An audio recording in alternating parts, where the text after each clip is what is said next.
وبركاته. إن الحمد لله نحمده ونستعينه ونستغفره ونعوذ بالله من شرور أنفسنا ومن سيئات أعمالنا. من يهده الله فلا مضل له ومن يضلله فلا هادي له. وأشهد أن لا إله إلا الله وحده لا شريك له وأشهد أن محمدا عبده ورسوله. أما بعد فإن خير الحديث كتاب الله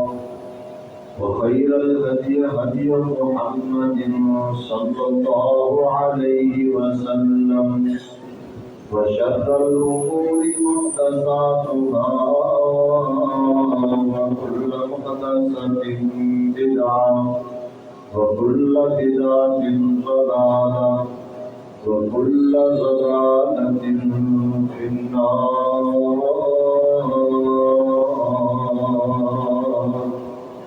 اللهم صل على محمد وعلى آل محمد كما صليت على إبراهيم وعلى آل إبراهيم إنك حميد مجيد.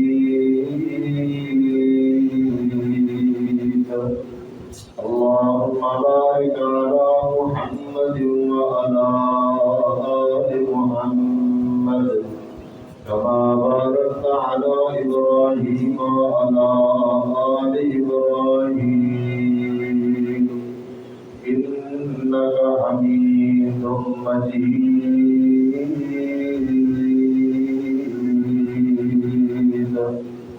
قال الله تبارك وتعالى: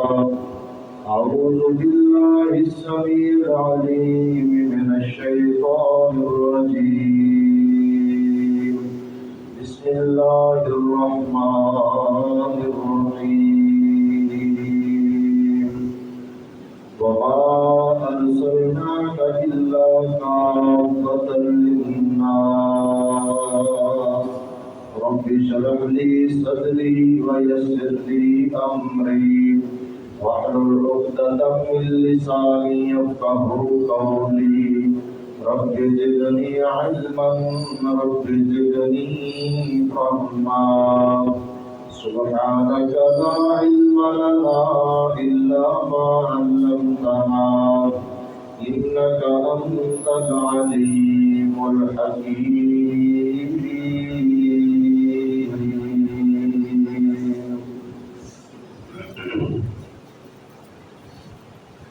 تمام قسم کی حمد و ثنا اللہ رب العالمین کی ذات پاک کے لیے خاص ہے، جو اس کائنات کا خالق مالک داتا اور رازق ہے۔ جائز اور مصروف درود و سلام امام الاولین والآخرین، امام کائنات، پوری کائنات کے سردار پیغمبر خاتم النبیین جناب محمد الرسول اللہ صلی اللہ علیہ وآلہ وسلم کی ذات گرامی پر ذی وقار معزز سامعین و سامعات، گزشتہ خطبہ جمعہ کے اندر کچھ گزارشات میں نے گھر کے حوالے سے آپ کے سامنے رکھی تھی کہ انسان کا، مسلمان کا گھر اس کے لیے اللہ کی طرف سے ایک بڑی نعمت ہے۔ اس گھر میں رہنے سہنے کے شریعت نے اصول، قاعدے اور ضابطے بتائے ہیں۔ جن پر عمل کر کے انسان اپنے گھر کو جنت جیسا دنیاوی جنت بنا سکتا ہے، اس حوالے سے مزید گزارشات جو ہیں وہ آئندہ خطبہ سے مزید شروع کریں گے۔ آج کا ہمارا جو موضوع ہے وہ اس حوالے سے بڑی ہی اہمیت والا ہے کہ ہمارا ملک پاکستان اسلام کے نام پر جو معرض وجود میں آیا ہے، شروع دن سے اس ملک کو دشمنوں کا سامنا ہے۔ پاکستان ایک اسلامی ریاست ہے، اس وجہ سے اس ملک کو جب سے یہ وجود میں آیا ہے دو طرح کے دشمنوں کا سامنا ہے۔ ایک وہ دشمن جو پاکستان کی نظریاتی سرحدوں کے اوپر حملہ آور ہونے والے ہیں، دوسرے وہ دشمن جو پاکستان کی جغرافیائی حدود کے مخالف ہیں اور پاکستان کے دشمن ہیں۔ اللہ تعالیٰ کے فضل و کرم سے ابھی تک ایک دو دشمنوں کے عزائم اور ان کے ہتھ کنڈے ناکام ہوتے رہے ہیں، اور امید بھی یہی ہے کہ جب تک اس ملک کے اندر اہل توحید، اسلام کو ماننے والے، دین اسلام کا پرچار کرنے والے، دین اسلام کے چوکیدار اور اس ملک کے اور اسلام کے ساتھ محبت کرنے والے مخلص لوگ اور اس ملک کے اندر بسنے والے علماء اور دینی طبقہ جب تک یہ اس ملک کے اندر باقی ہے، انشاءاللہ اللہ تعالیٰ کے فضل و کرم سے ملک کے ہر طرح کے دشمن ناکام ہوں گے، نامراد ہوں گے، اور مسلمان کبھی بھی اپنی نظریاتی سرحدوں کے بارے میں سمجھوتا کریں گے اور نہ ہی جغرافیائی سرحدوں کے بارے میں سمجھوتا کریں گے۔ ستمبر کا مہینہ اس حوالے سے نہایت ہی اہم ہے کہ اس مہینے کے اندر پاکستان کی نظریاتی اور جغرافیائی دونوں طرح کی سرحدوں کی حفاظت کا کام اللہ تعالیٰ نے پاکستان کے بسنے والے اور باسیوں سے اور فرزندان توحید و سنت سے اللہ تعالیٰ نے لیا ہے۔ 6 ستمبر کا دن پاکستان کی تاریخ میں ڈیفنس ڈے کے نام سے مشہور ہے، یوم دفاع، کہ جس دن پاکستان نے اپنی جغرافیائی حدود کا مخالف اور دشمن ملک اور وہ لوگ جو اس پاکستان کو اپنے ملک کا حصہ بنانے کے لیے اور اس کو ہڑپ کرنے کی کوشش کرنے والے تھے، اللہ تعالیٰ نے ایسا انتظام کیا کہ ان کو منہ کی کھانی پڑی، ناکام ہوئے، نامراد ہوئے، اور اللہ تعالیٰ نے پاکستان کی فضائیہ کو، پاکستان کی فوج کو اور پاکستان کے محافظین کو اللہ تعالیٰ نے بہترین قسم کی فتح عطا فرمائی۔ اور اس کے بعد 7 ستمبر کا جو دن ہے، جو کل آنے والا ہے، یہ دن بھی پاکستان کی تاریخ میں انتہائی اہم ہے، جس دن پاکستان کے باسیوں نے اور یہاں کے رہنے والوں نے پاکستان کے اندر رہنے والے لوگوں کی اور پاکستان کی جو نظریاتی حدیں ہیں ان کے اوپر حملہ ہونے والے شیطان، اللہ تعالیٰ نے ان کو بھی نامراد کیا، ان کو بھی ناکام کیا۔ وہ اپنے ناپاک عزائم کے اندر ناکام ہوئے، ان کے عزائم خاک پہ مل گئے۔ پاکستان اس وقت مارچ گروپ میں آیا، جغرافیائی سرحدوں کی لڑائی تو اس وقت تھی ہی تھی، اس کے ساتھ ساتھ پاکستان کو نظریاتی سرحدوں کے بارے میں بھی بڑا چکنا ہونا پڑا، اور وہ لوگ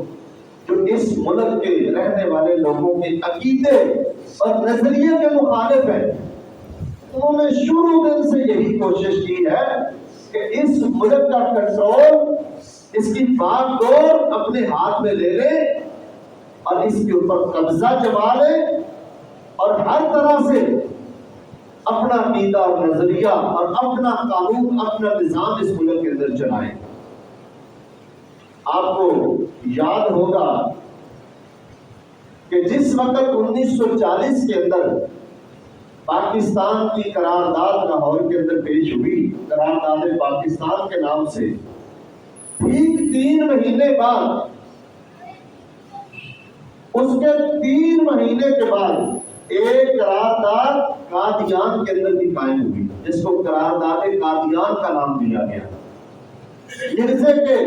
جھوٹے خلیفہ نے یہ قرارداد قادیان پیش کی اور برطانیہ حکومت کو اپنا سارا نظام لکھ کر دیا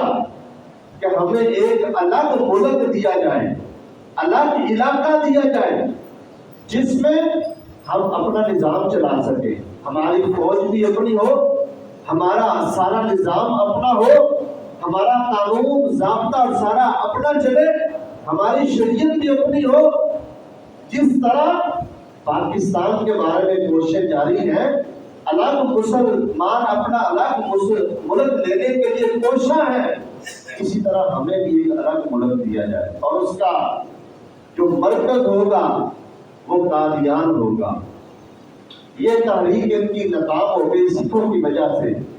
سکھ جو راجا تھا وہ بڑا مضبوط تھا، اس کی وجہ سے ان کی یہ تحریک ناکام ہو گئی۔ یہ ایسے بدبخت لوگ ہیں، انہوں نے کشمیر جیسا اہم علاقہ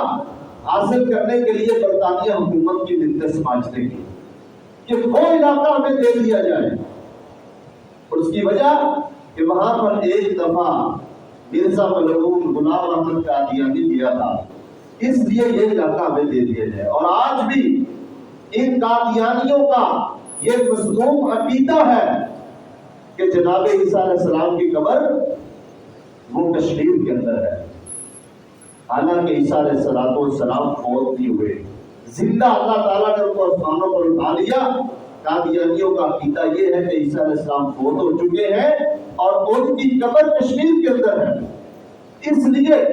انہوں نے یہ علاقہ حاصل کرنے کی بھی کوشش کی۔ جب یہاں سے ناکام ہوئے، پھر انہوں نے اپنا ڈیرا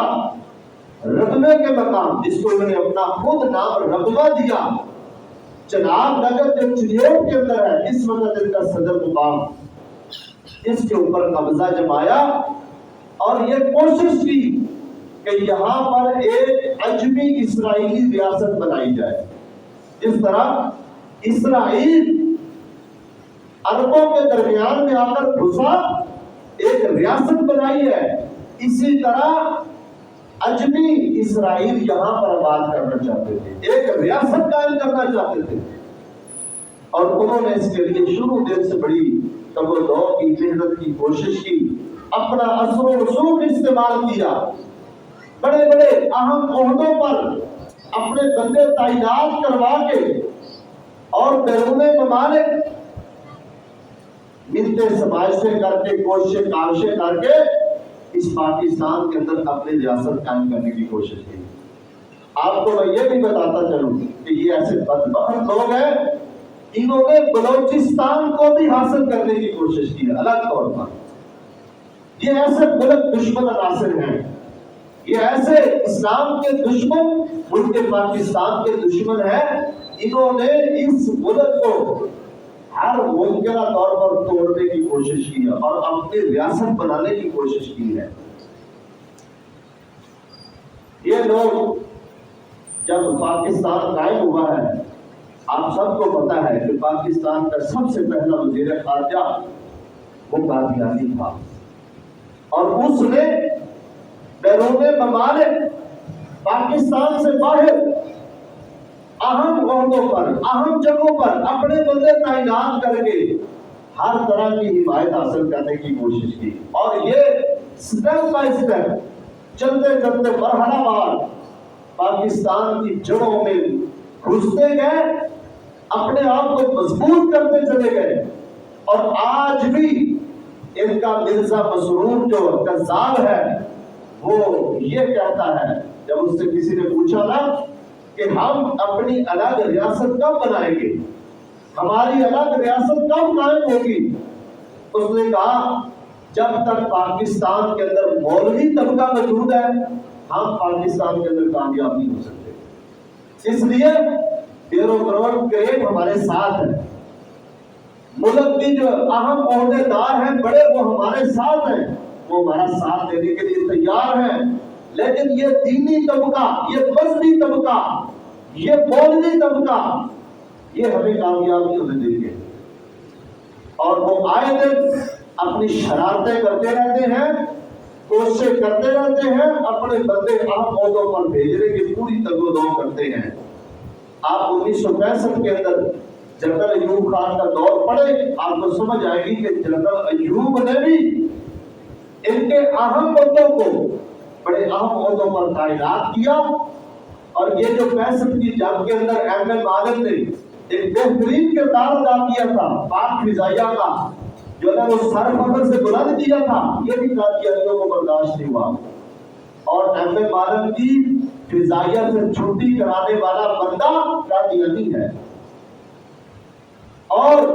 جنرل ایوب کے دور میں اس کے خلاف، اس کے بارے میں ایک ایسا ذہن بن گیا کہ شاید یہ بندہ قادیانی نواز ہو، اس کو مشکل سے آ کر یہ بیان دینا پڑا کہ میں قادیانی نہیں ہوں۔ اندازہ کریں کہ یہ لوگ کہاں تک پہنچے ہیں، اور یہ اس طرح آہستہ آہستہ اس ملک کے اہم عہدوں پر پہنچتے گئے۔ پچھلے دور حکومت کے اندر عمران خان کے دور میں میاں عاطف کو پاکستان کی اقتصادی نظام کا حصے دار بنایا گیا، اتنی اہم چیز کہ پاکستان کا جو فائنینشلی نظام ہے اس کا ایک اہم عہدیدار اس بندے کو لگایا گیا، اور اللہ کے فضل و کرم سے جب یہ علماء کی طرف سے، دینی طبقے کی طرف سے دباؤ ڈالا گیا، 48 گھنٹوں کے اندر اس کو اپنا فیصلہ واپس دینا پڑا۔ تو بات کرنے کا مقصد یہ ہے کہ یہ قادیانی گروہ جو ہے مرزائی، یہ مرتد ہے، بے ایمان ہے، کافر ہے، یہ پاکستان کے بھی دشمن ہے، اسلام کے بھی دشمن ہے، اور ان کی جو ریشہ روانی ہے نا وہ پاکستان کے اندر زیادہ متحرک اس لیے ہے کہ دنیا کے اس وجود پر پورے عالم اسلام میں واحد یہ ایک ملک پاکستان کا ایسا ملک ہے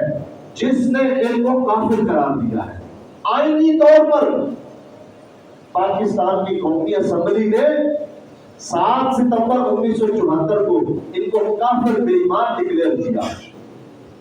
کہ یہ غیر مسلم ہے،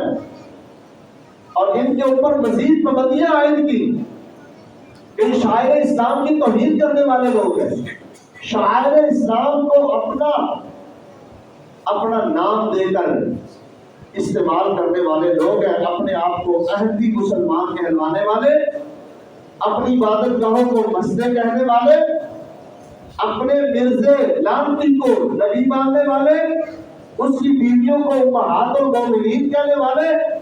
اس کے ماننے والے، اس کے جو اس کے خوشامدید تھے ان کو یہ صحابہ کا درجہ دینے والے،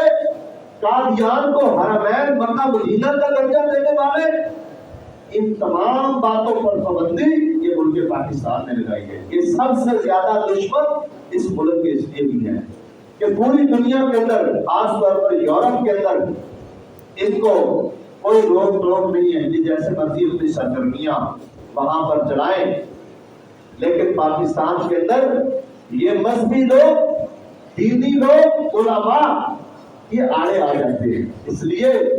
کہ پاکستان کی میں نے شروع میں عرض کیا 2 طرح کی سرحدیں ہیں، ایک جغرافیائی حدود ہے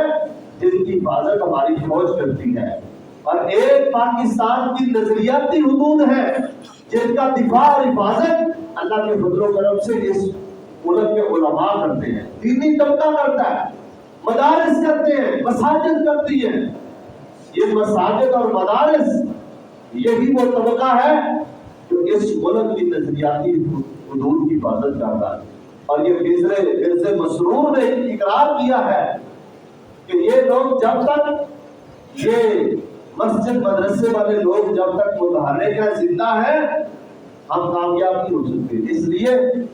کہ ہفتے بعد لوگوں کا اجتماع ان کے پاس ہوتا ہے۔ جن تک ہمارا اثر و رسوخ ہے ان کے پاس لوگ جمع نہیں ہوتے، ان کی بات نہیں سنتے،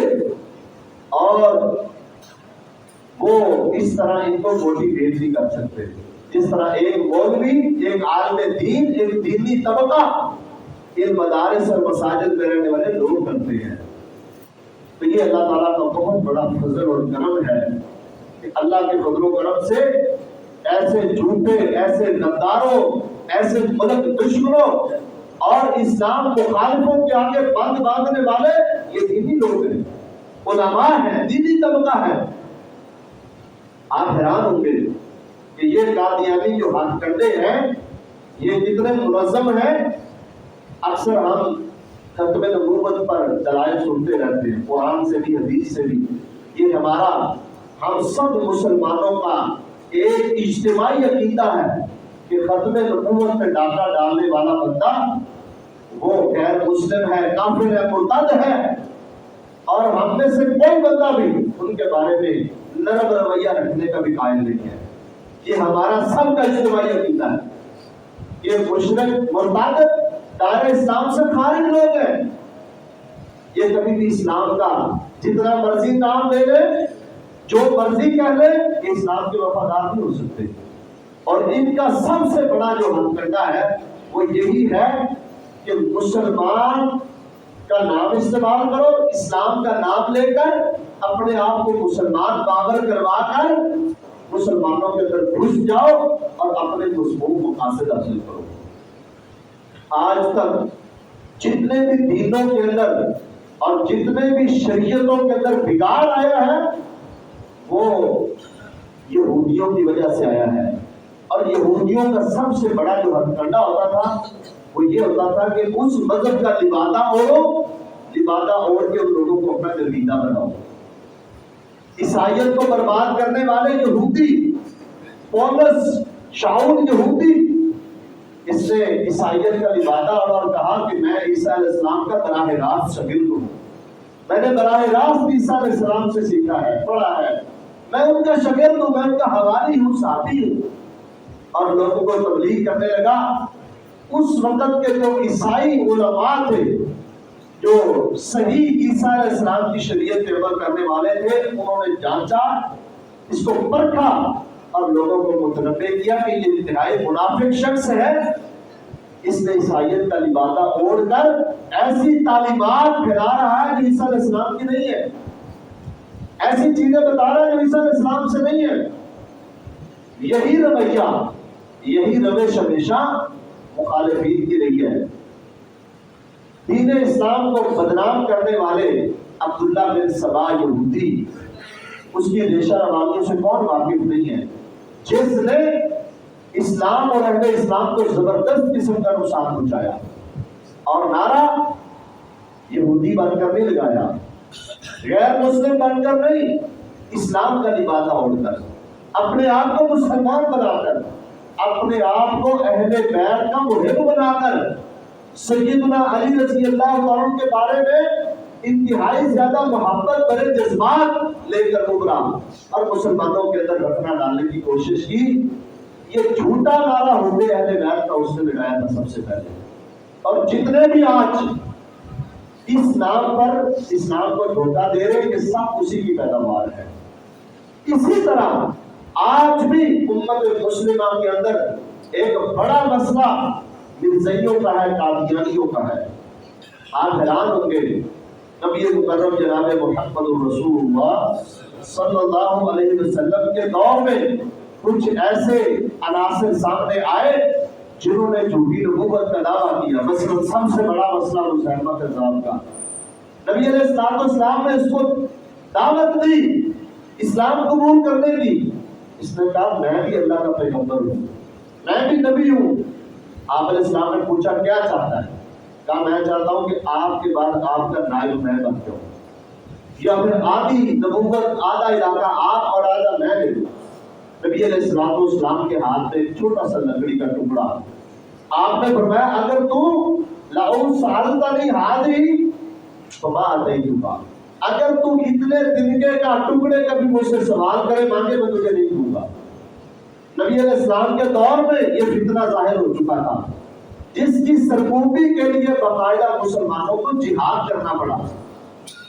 بہت سارے صحابہ کرام اس جہاد میں شریک ہوئے اور بہت سارے صحابہ اس جنگ کے اندر شہید ہوئے۔ ٹھیک ٹھاک بڑی قربان کی جماعت صحابہ کرام کی اس جنگ میں شہید ہو گئی۔ یہ مسیلمہ کذاب نے اپنے علاقے کے اندر ایک سلطنت قائم کر رکھی تھی، اپنے ہم نوا بنا رکھے تھے، اپنی ایک فوج تیار کر رکھی تھی، اپنا اثر و رسوخ بنا رکھا تھا، اپنا گروہ جتھا بنا رکھا تھا،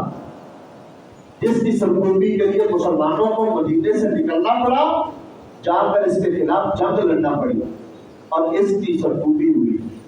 اس کے بعد جتنے بھی جھوٹے مدعیان نبوت آئے ہیں، اتنی زیادہ اثر و رسوخ اور اتنا زیادہ ان کا نیٹ ورک نہیں پھیلا جتنا اس جھوٹے مدعی نبوت مرزا قادیانی کا پھیلا ہے۔ ان کی آپس میں بڑی مماثلت ہے۔ نبی علیہ السلام نے فرمایا تھا میرے بعد 30 جھوٹے کذاب دجال نبوت کا دعویٰ کریں گے، اور یہ جان لو میں آخری پیغمبر ہوں، آخری نبی ہوں، میرے بعد کوئی نبی نہیں آئے گا۔ ان بڑے بڑے جھوٹوں میں سے ایک بڑا جھوٹا یہ لعنتی مرزا قادیانی ہے، یہ دجال ہے، جھوٹا آدمی انگریز کی پیداوار ہے۔ انگریز نے باقاعدہ اس کو تیار کر کے مسلمانوں کے اندر لانچ کیا، اس لیے کہ لوگ پہلے ان کو مسلمان سمجھتے تھے، لوگ سمجھتے تھے شاید یہ مسلمانوں کا ایک گروہ ایک فرقہ ہے، اور یہ آج بھی اپنے آپ کو مسلمان باور کروانے کی کوشش کرتے ہیں۔ یہ تو آئین پاکستان کے اندر باقاعدہ ان کو احمدی مسلمان کہلوانے پر بھی پابندی عائد کی گئی ہے، یہ بات کے اندر ترغیب ہوئی ہے۔ تو یہ اپنے آپ کو مسلمان بنا کر پیش کرتے ہیں، اور انہوں نے باقاعدہ ایک ریاست بنانے کی کوشش کی ہے، اور پھر پوری دنیا کے اندر اپنا نیٹ ورک کھلایا ہے۔ اس وقت 200 سے زائد ممالک کے اندر ان کا لٹریچر تقسیم کیا جاتا ہے، ان کی تحریف شدہ کتابیں شائع ہوتی ہیں اور ان کو تقسیم کیا جاتا ہے، اور یہ پوری دنیا کے اندر اپنا اثر و رسوخ باور کروانے کی پوری کوشش میں ہے۔ یہ ایسے خبیث لوگ ہیں کہ اپنے آپ کو مسلمان کہلوا کر لوگوں کی ہمدردیاں سمیٹتے ہیں، حتیٰ کہ آپ حیران ہوں گے یہ کلمہ بھی وہی پڑھتے ہیں جو ہم پڑھتے ہیں، ان کا کلمہ بھی یہی ہے، اور ساتھ یہ کہتے ہیں دیکھو بھائی ہم تو یہی کلمہ پڑھتے ہیں جو تم پڑھتے ہو، زیادہ اس طرح تم مسلمان ہم بھی مسلمان۔ حالانکہ یہ لوگ اس کلمے کے اندر محمد رسول اللہ سے مراد یہ اپنا لعنتی مرزا قادیانی لیتے ہیں۔ اس کی دلیل کیا ہے؟ مرزا نے خود اپنی کتاب کے اندر لکھا من فرق بینی و بین المصطفیٰ فما عرفنی وما رآنی،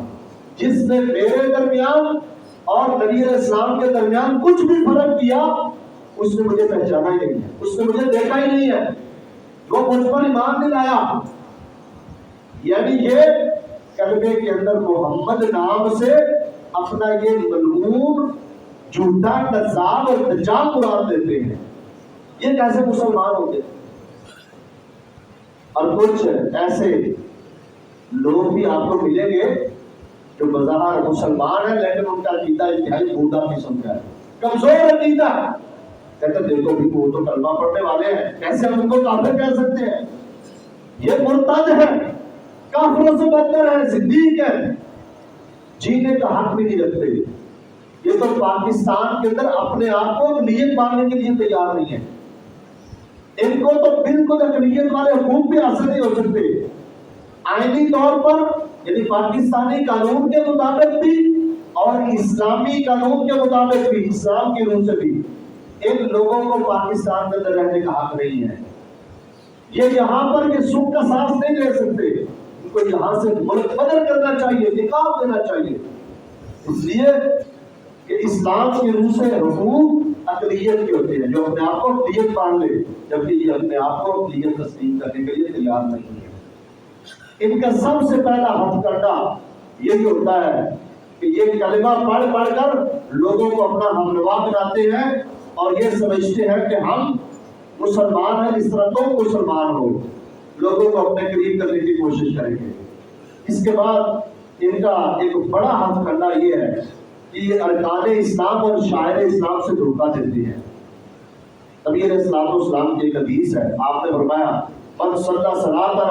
واستقبل قبلتنا وآكل ذبیحتنا فذلك المسلم الذی له ذمۃ اللہ وذمۃ رسولہ. نبی علیہ السلام نے فرمایا جس نے ہماری نماز جیسی نماز پڑھی، یعنی جو بندہ قبلے کو اپنا کعبہ مانتا ہے، کعبۃ اللہ کو، بیت اللہ کو اپنا کعبہ اور قبلہ تسلیم کرتا ہے، اس پر رکوع کر کے نماز پڑھتا ہے اور ہمارا ذبیحہ کھا لیتا ہے، وہ مسلمان ہے. کہتے ہیں دیکھو بھی ہم بھی تو بیت اللہ کی طرف رکوع کر کے نماز پڑھتے ہیں، ہم بھی تو اپنی عبادت گاہ کو مسجد ہی مانتے ہیں اور ہم بھی نماز ہی پڑھتے ہیں، لہذا ہمیں مسلمان تسلیم کرو. یہ ان کا دوسرا ہتھ کنڈا ہے کہ ارکان اسلام سے دھوکہ دینے کی کوشش کرتے ہیں، نماز روزے سے دھوکہ دینے کی کوشش کرتے ہیں، مسجد سے دھوکہ دینے کی کوشش کریں گے. ان چیزوں کا نام لے کر مسلمانوں کو اپنا ہمنوا بنانے کی کوشش کرتے ہیں. یہ موضوع کافی طویل ہے کہ قادیانی کس طرح اپنے دینی، اپنے دنیاوی، اپنے علمی اور اپنے جو فکری ان کے ہتھ کنڈے ہیں یہ استعمال کر کے مسلمانوں کو اپنے درگے میں لے رہے ہیں. اور ایک اور مان سمجھے، اس وقت جو سب سے زیادہ قادیانی ہونے والے لوگ ہیں نا وہ مسلمان ہیں. سب سے زیادہ قادیانیت کو قبول کرنے والے لوگ مسلمان طبقہ ہے، اس لیے کہ یہ اسلام کا نام لیتے ہیں، یہ اپنے آپ کو مسلمان کہنے والے لوگ ہیں اور یہ کہتے ہیں ہم بھی مسلمانوں کی ایک جماعت اور گروہ فرقہ ہے، ہم بھی مسلمان ہیں. انشاءاللہ تعالیٰ پھر ان کے یہ سارے ہاتھ کنڈے آپ کے سامنے رکھوں گا کہ کس طرح یہ دینی لحاظ سے، دنیاوی لحاظ سے، حتیٰ کہ علمی لحاظ سے، فکری لحاظ سے یہ کیسے مسلمانوں کو اپنے لڑکے میں لینے کی کوشش کرتے ہیں اور کس طرح یہ مسلمانوں کو بہکا کر اپنے مذہب میں شامل کرنے کی کوشش کرتے ہیں اور ان کے ہاتھ کیسے مضبوط اور پورا ترتیب شدہ نظام ہے، پورا ایک نظم و ضبط ہے، ڈسپلن ہے جس کے تحت یہ کام کر کے لوگوں کو گمراہ کرنے کی کوشش کرتے ہیں. دعا کرتے ہیں کہ اللہ تعالیٰ ہم سب کو عقیدہ ختم نبوت کا محافظ بنا دے. اللہ تعالیٰ ہم سب کو عقیدہ ختم نبوت پر قائم اور قائم رکھے.